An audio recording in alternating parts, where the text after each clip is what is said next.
from the cannons. When the smoke clears, we're still standing. Yes, we stand our ground. You're listening to Everlasting Veteran. When the smoke clears, we're still standing. Welcome to Everlasting Veteran. I am your host, Ryan Landry. I'm joined in studio with Sean Lynch. He is a Marine Corps veteran, and he was with the Pony Express delivering the mail through Afghanistan. He is here to tell his story, his struggles, trials, and tribulations, and he wants to be able to get his message out there to be able to help other veterans and other people in similar situations. Sean, thank you for coming on the show. I appreciate you, man. I appreciate you having me, Ryan. So just go into a little bit your background in the military, your deployments, what was like getting into private contracting, what private contracting was for you in your life, and we'll dive into the rest of it afterwards. Sounds good. Joined Marine Corps in 2004. Went in with 1st Battalion, 3rd Marines. First deployment, we went over to Afghanistan, Korengal Valley, Operation Mountain Lion, followed by 2 Iraq deployments to Haditha and Karma Fallujah. After Iraq, went back to Afghanistan to Helmand Province, southern Afghanistan, where we were in Nawa and Nowzad. After I got done deploying with the Marine Corps decided that they weren't going overseas anymore. I got lucky and met the CEO of the Pony Express.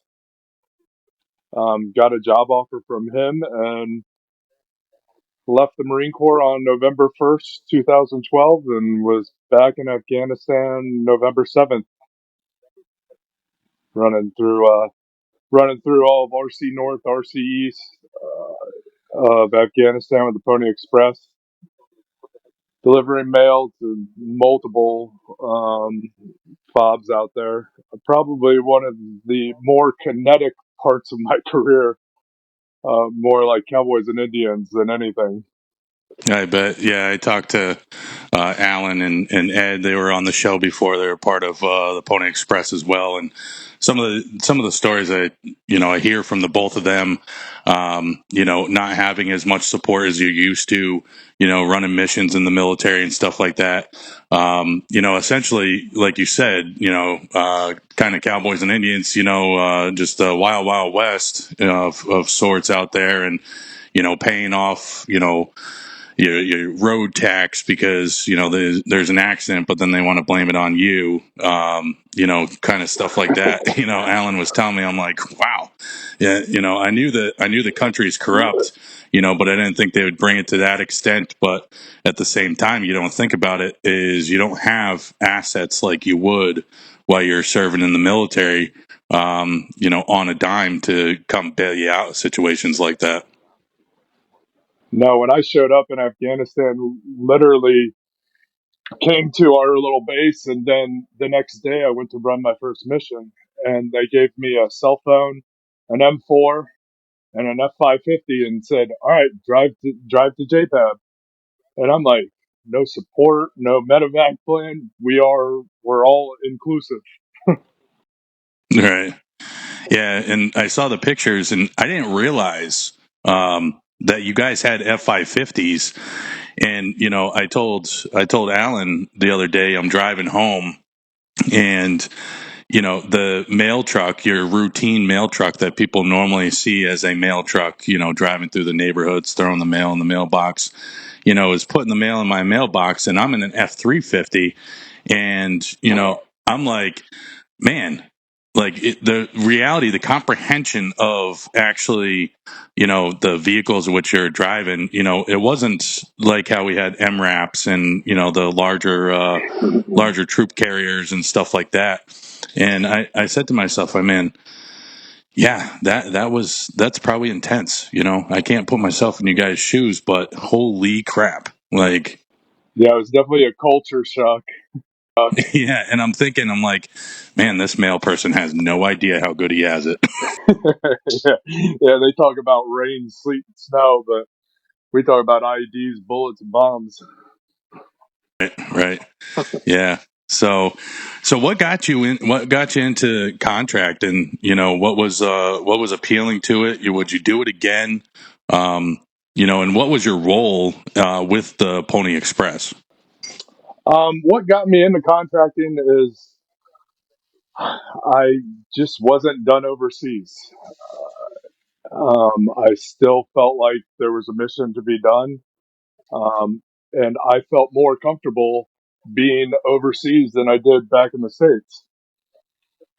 I mean, plus the money offer was pretty good, but I wanted to continue to operate overseas. So, given the opportunity, I took it, and that's why I went so quickly back over there. And I was assigned as the team leader to Team 2. So we ran 12 personnel, 3 trucks, and then however many mail trucks we had. So it was just like being a squad leader for any, unit that you would have in the military. We were just all mechanized. Yeah, and how long? How many years in the Marines? You said you six deployments. Five five deployments with the Marine Corps. So just shy of 8 years. It was 7 years and 11 months. And then I spent about 2 years with Pony Express. So more than 3/4 of your Marine Corps time you're spent overseas. You can I think we can all relate as veterans being deployed and that sense of service and wanting to either go back or we feel more comfortable in that environment because it's something when we got used to and the downs the ups of deployment when you get back becomes a struggle. I think a lot of times, and the quickest thing I think for veterans is like just send me back to the war zone. That's where I found peace, and whether it's Mm-hmm. good, bad, or indifferent. I think now we're kind of looking back on our choices and stuff like that. It made us who we are today. I don't think that anybody should, sit there and say, maybe I should have done this. Don't Monday morning quarterback. It made us who we are today, and it puts us in the position with the cards that were dealt today, and it makes us a stronger person. And briefly, kind of just go into like once you got done contract. I know we talked. You said, your contract, and then all of a sudden, the contract's done. Yeah, I mean, it was intense. It was a culture shock again. Um, I expected to continue to deploy and continue to work, but the contract was over, so I came home. When I came home, I didn't really know what to do. I didn't know how to transition into the real life.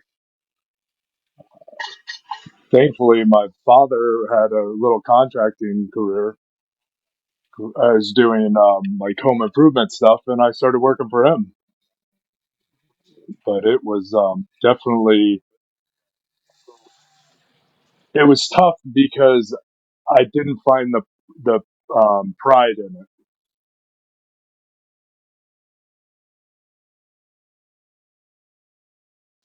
Yeah, and I think part of it too is purpose, right?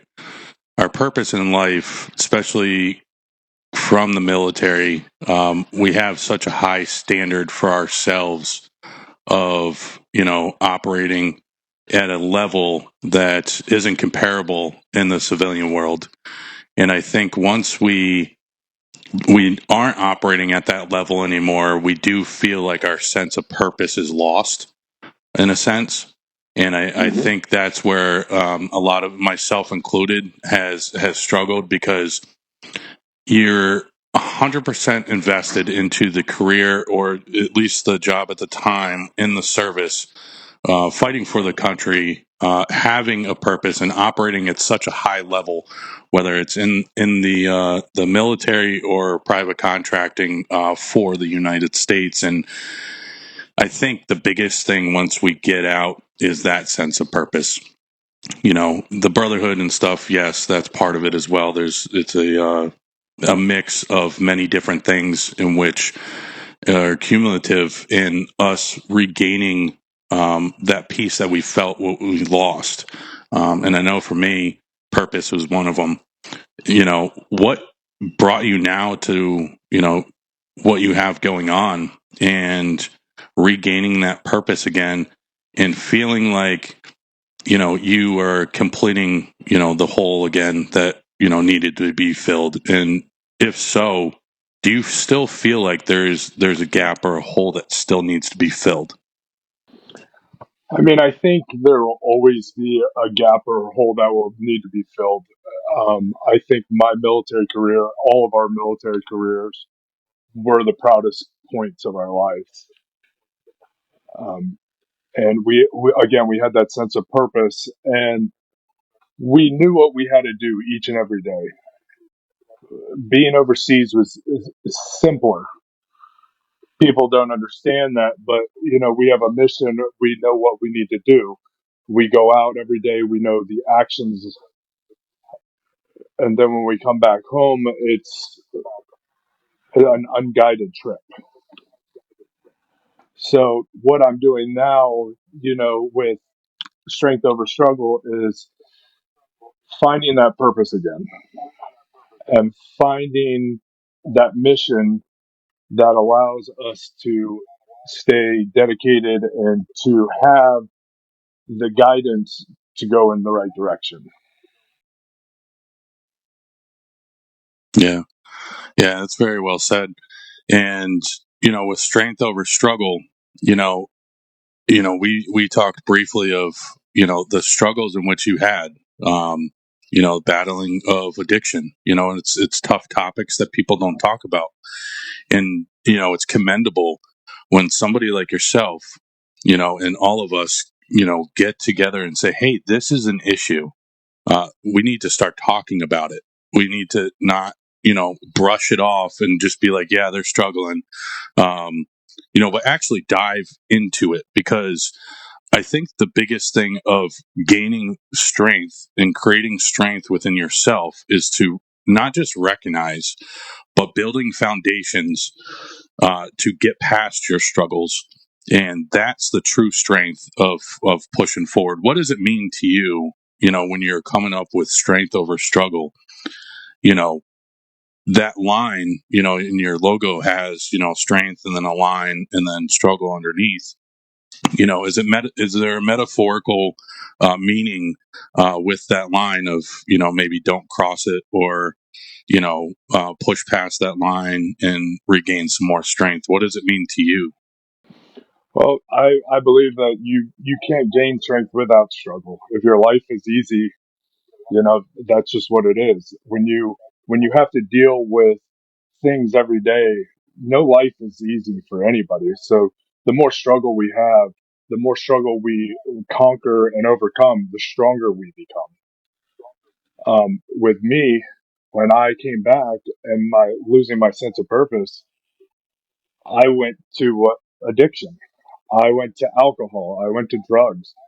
Um, I tried to find every coping mechanism I could to get rid of the pain and forget why, forget kind of like why I'm hurting inside. And the negative coping mechanisms can become embarrassing. Um, but it's how we deal with the struggle, one way or another, positive or negative. Um, I also felt alone while I was in my addiction. Like I said, I was so ashamed of it, but I know there's a lot of other people out there that are going through the same thing. But if I didn't go through that addiction and those dark periods that took me to almost, you know, ending my life because I thought that that's what peace would be because I couldn't find it any other way, it brought me to who I am now. To again, those struggles provided me the strength that I have today. Yeah.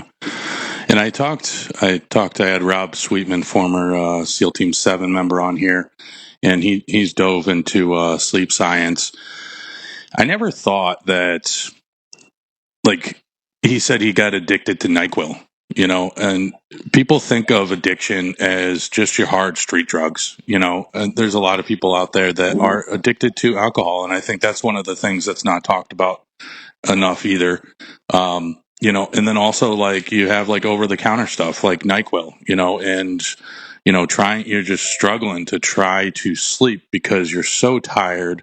And I think it was an important thing that he said, that we have to get the best sleep. And it sounds silly to but he said, all right, well, you have bedtime for your kids. Well, and that's set up for a reason, because they can't operate, and function like a normal 7, 8, 9, 10-year old or whatever, during the day, if they're getting 2-4 hours of sleep. Same thing goes for us as adults, and I go through it with shift work, being a police officer right now.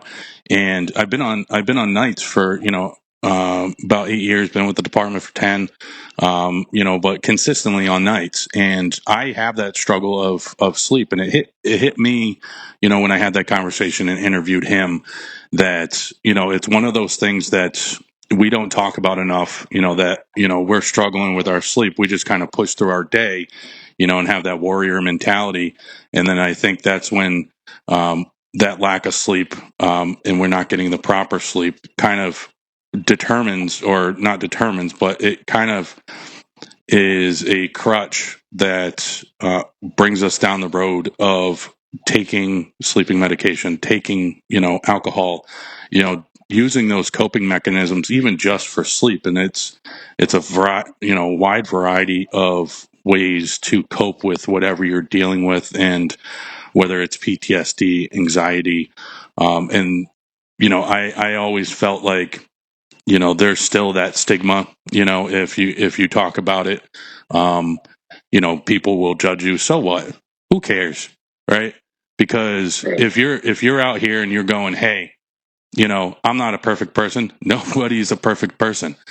So I want to find that one person that thinks that their life's perfect, and they've never used alcohol, they've never used ZQuil, they've never to actually fall asleep and consistently use it to fall asleep, or had a stint of not being able to put the bottle down, or having some other coping mechanism. And I think the stigma, as well as addiction, the word addiction, has just been labeled as people that use hard street drugs.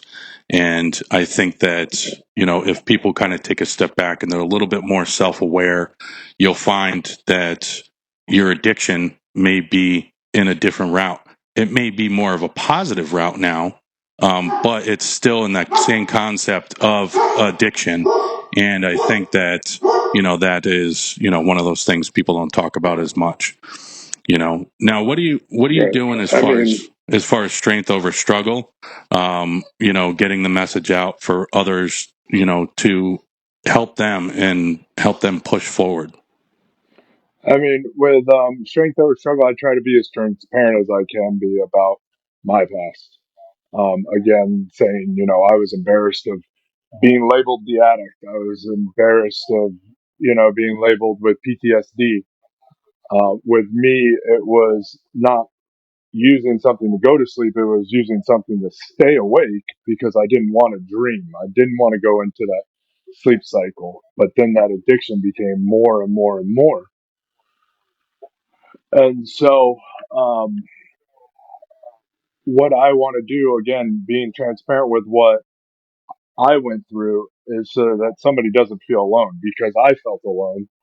And if they know that they're not the only one struggling with this, that we can get that camaraderie back, that they don't have to be embarrassed about it. We all went through something that pushed us to where we are. We didn't ask to go through it necessarily, but we did. And how we cope with it is how we cope with it. So now we just need to take those addictions and take the negative ones and turn them into positive ones. And I think with building a regiment that helps have a healthy mind and body, it can show them, again, to find the structure and the discipline that we had in the military, and that they have that camaraderie, that we can work together, and that we, again, never leave anybody behind. Yeah. Yeah. And you nailed it right on the head, the camaraderie. So I talked about a few episodes back in season 1, and that brotherhood, that sense of brotherhood, you get out and you feel like it's kind of vanished. You got like a few people that you keep in contact for a little bit, and then it feels like it kind of goes off to the wayside because, either they're in a different state, life takes over, but it's just spread out more.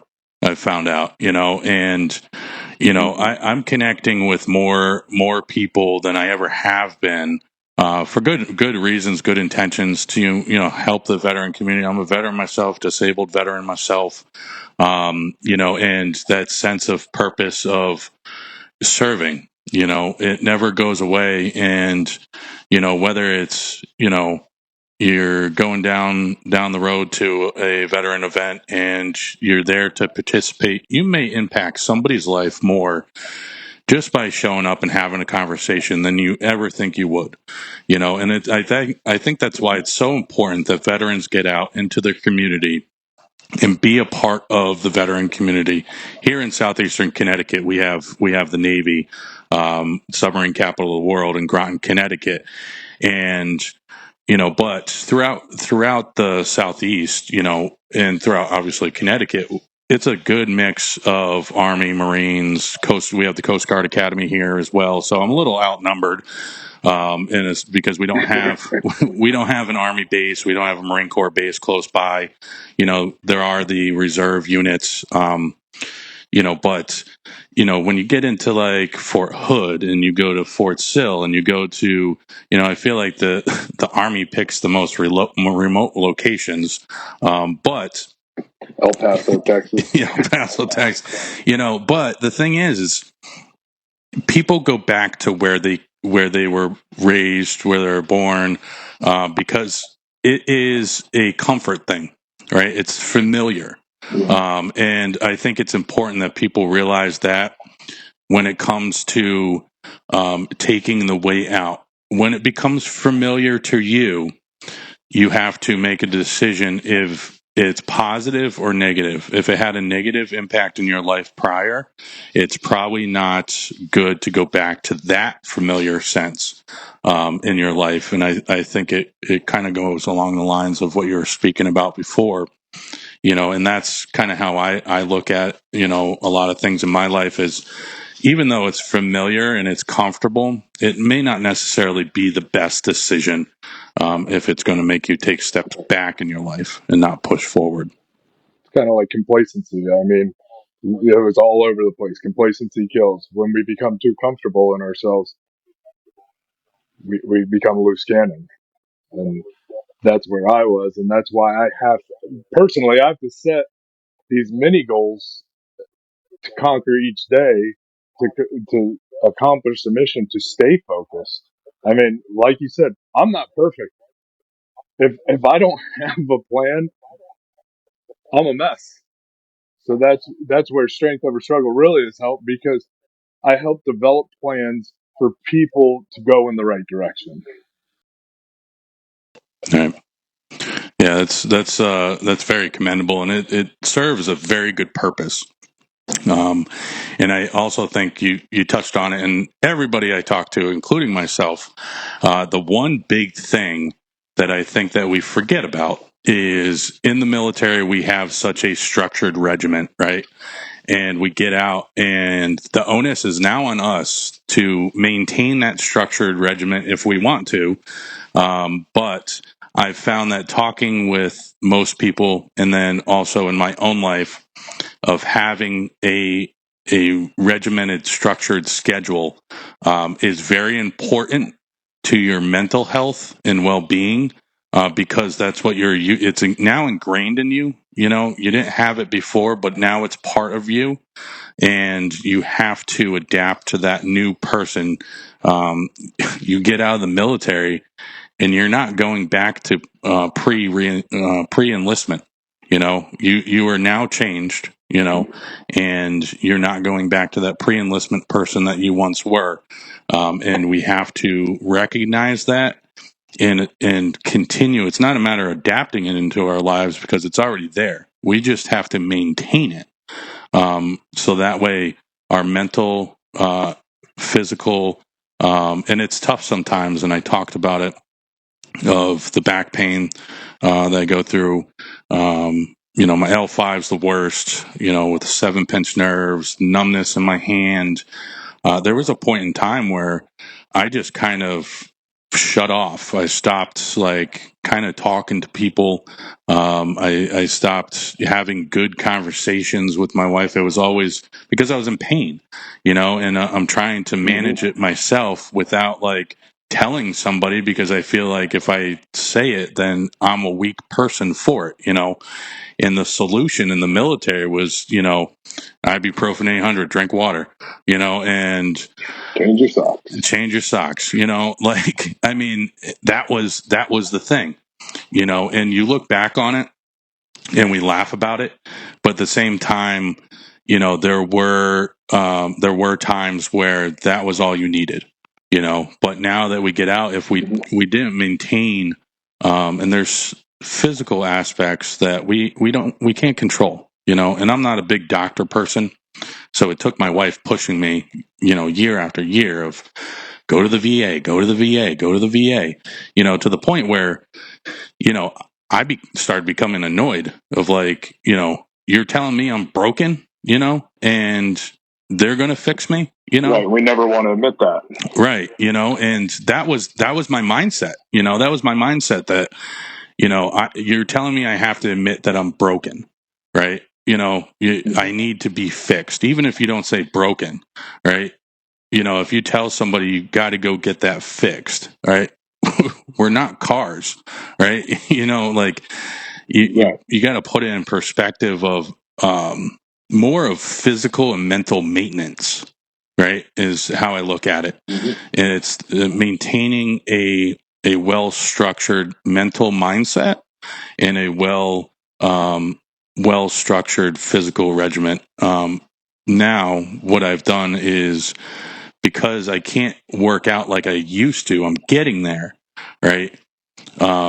Adapting diet, and I work nights. So sleep is all over the place, and what the body, diving into what happens with the body when you're on consistently working nights, and what your body produces, and it works against, everything that you're trying to do healthy.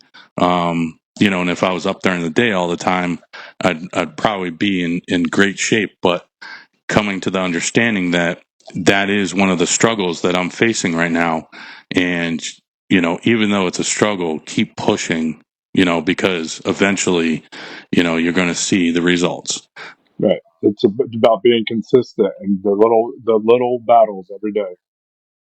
Right. And getting, and it's not a matter of those big moments of, you're not going to have anybody here, or a crowd clapping as you reach your milestone, your personal milestones. And I think a lot of people also need to come to that realization. If you're looking for people to clap or pat you on the back, the real truth is you're not going to find it. You have to want to do it for yourself. And exactly, you're going to nobody can tell you to do it. You got to make that decision. Right. Because those people that, will quickly, either pat you on the back will be the first ones to tell you that, you're at your lowest and tell you every fault that you have. And I think it's very important, with life, to understand that whatever journey that you're going on, personal, business, family, whatever the case may be, whatever you're doing to make it more positive, nobody else sees the behind the scenes, right? And there's a lot of times that we sit here, we're not going to, link up with a friend and be like, hey man, this is what I'm doing positive in my life. What are you doing? It's a weird thing it's a weird thing to do, so it's a personal goal and personal milestones to reach, and that that adrenaline filled highs we're now replacing with that dopamine dump of that, that feel good, moments of reaching those milestones, because it's like working out. Your body releases chemicals to make you feel better. When you work out and you feel better, you feel stronger, you feel like you can breathe better, you're able to take larger breaths, and your mindset clarity is that much better after a workout, or after a walk, or whatever the case may be. Those small little milestones are the most important ones, because those are the foundations and the building blocks to get and reach your big goals. Right, and it sets a sense of accomplishment. You set out a goal that day and you did it, and so now you feel proud about it. Right. Yeah. Yeah, I think it's one of those things that's so important that we need to kind of hammer that one, and put it up in the gym. Like you see it. What's the purple one? Planet Fitness, right? They got like across the back wall, judgment free zone. But shouldn't that already? Like you have to like label a gym. No, like it's short of saying don't make fun of people. Like underneath it, like Right. Hold it's my stress card kind of thing. yeah, and I think as a society we've kind of become a little soft in a sense of your feelings are hurt too much. Well, sometimes use that as a motivator, and maybe it's more of a fact that you have to be more self-aware, and you're maybe more sensitive, and it's really not the angle the person's going at. And I think society as a whole, correct me if I'm wrong, but me personally, I think society has become a lot softer. And I think that a lot more people need to become more self-aware and take more ownership of their actions, towards other people. Because when somebody's trying to be positive and all you're doing is hyper focusing on trying to find negative in their life, you're not helping. You're just becoming the destructive force in which Not at all. they're going to, I have a lot of people that, they always want to see me fail, right? Great. I love the haters, because the haters are the ones that give me the most fuel, because I'm going to sit here when it succeeds, when things succeed, when I have success. And I'm not always talking about monetary success. And a lot of people, I think, they kind of get that in their mind of success is about how much money you make in life. It's really not, and success is so many different avenues of approach to it. And, for me, being successful is helping as many people as possible. And I had an email from a mother the other day that I never would have thought that this podcast would have taken that trickle down effect. And she first messaged me on YouTube off of one of the videos I had, and then I sent her my email, and she said, "I wanted to just thank you for your podcast. It's helped me open up and be able to effectively communicate better with my son, who's a veteran. And it's helping our relationship."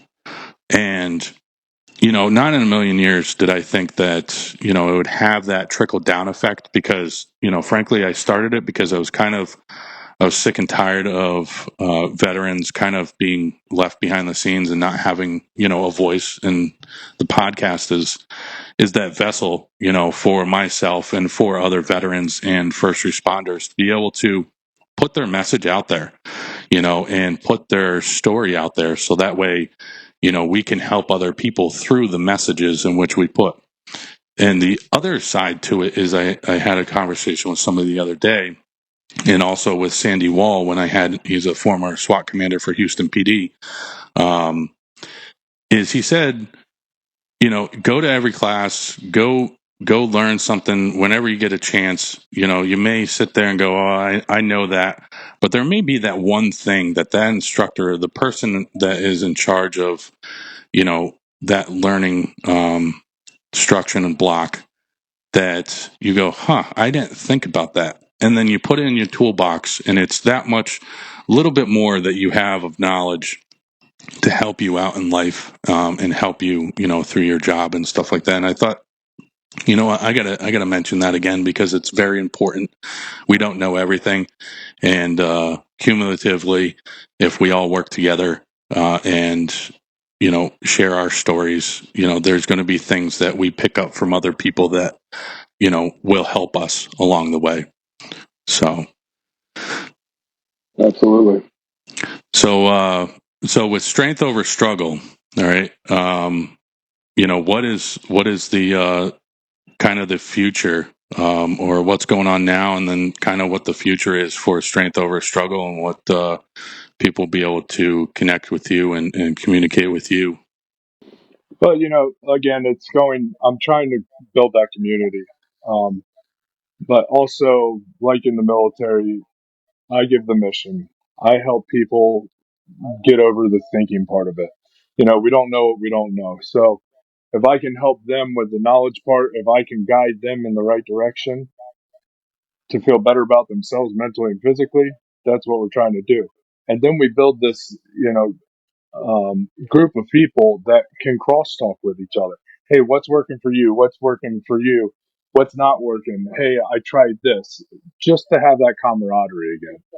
So that, again, strength over struggle isn't about just your physical ability. It's about the mental and emotional part of it too. Because without being mentally and emotionally strong, we're not going to become physically strong. I was broken more mentally and emotionally before, but the physical part of it and the physical structure of it is what helped me rebuild that whole thing.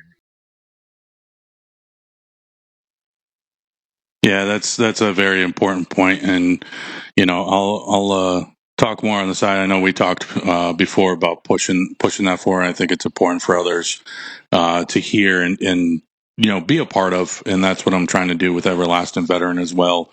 And that sense of pride, and that sense of community, that sense of camaraderie and brotherhood, and gaining that back, and having the connections. And I think the connections is the biggest thing, because if you have a strong network of people to be able to, just talk to, it's not a matter of always having to do a business deal, but just, bounce ideas off, or whatever the case may be. I think it's very important. And I applaud you, and I want to thank you for everything that you're doing, and coming on and spreading your message to everybody so that they can hear it. And I definitely appreciate it, Ryan. Again, it, people are not alone, and you shouldn't be ashamed of what is going on in your life. And there is more to tomorrow. Don't give up on today when tomorrow can be a completely different day. You got to get off the vicious cycle. Yeah, absolutely. And just like the simplicity of everything, and the simple post in which I put on Facebook, because I post a lot of stuff about the podcast once in a while, about the family, and I was having kind of like I don't know, I was having kind of a down day, and I thought to myself, you know what, there's maybe somebody that needs to hear this, and I just put, I got you, you're not alone, and I've had more comments and kind of stuff off of that, and it's one of those things where I wasn't a huge social media person until I started this. I just got like Twitter the other day, when I started the podcast, and I'm still trying to figure out how that whole thing works out of getting messages out, and I'm still not. You need to take a break from the social media, even though I have a podcast. And become overwhelmed. yeah, I gotta find, I gotta find that balance, because that side of things becomes overwhelming as well, and you kind of go down that tunnel, that bad rabbit hole of, consuming yourself with either comments from other people, are people actually seeing my stuff, and you go down that bad rabbit hole of just put it out there. What happens, happens, and, I found that that's my new struggle. one of them. And I think it's very important that people need to realize, all right, just put your phone down, enjoy the moment, live in the moment, and it's very important to recognize that and recognize it in the moment as well. Not just like when somebody says it, you got to recognize it yourself. Like the other day, I was kind of doing a bunch of stuff, and I sit here at my desk and edit videos and everything else. And I go, you know what? It's time to shut things down. I shut everything off. I put my phone on Do Not Disturb, and I go and watch a movie with my daughter, and I'll respond to you in the morning. If it's that important, you need me in that moment. It's emergency, life or death, then yeah, I'll pick up the phone. But there's times where you need to just shut it down. You need to make time for yourself, for your family, and have that well balanced routine, mentally and physically, of creating separation from everything else in life. So thank you, Sean. Thank you for coming on. Guys, go check out my sponsors, Sky Hunter Outfitters, a female veteran-owned and operated company out of Idabel, Oklahoma. Helicopter hog hunt of a lifetime. Go book your tour with them and check out Rockin' Frenchies. He is a Marine Corps veteran and a veteran dog breeder, and he is helping Everlasting Veteran get dogs out to veterans. And I have Willow Street Designs, which is going to be going through a name change out of Nebraska, veteran-owned and operated laser engraving company. And now we have Steel Record Studios out of Louisiana that has come on board to help spread the message with Everlasting Veteran and help other veterans and first responders out there. Guys, this is Ryan Landry, the host of Everlasting Veteran, with Sean Lynch. Thank you, Sean. Thank you, Ryan. From the cannons, when the smoke clears, we're still standing. Yes, we stand our ground. Fire You're listening to Everlasting from Veteran. the cannons.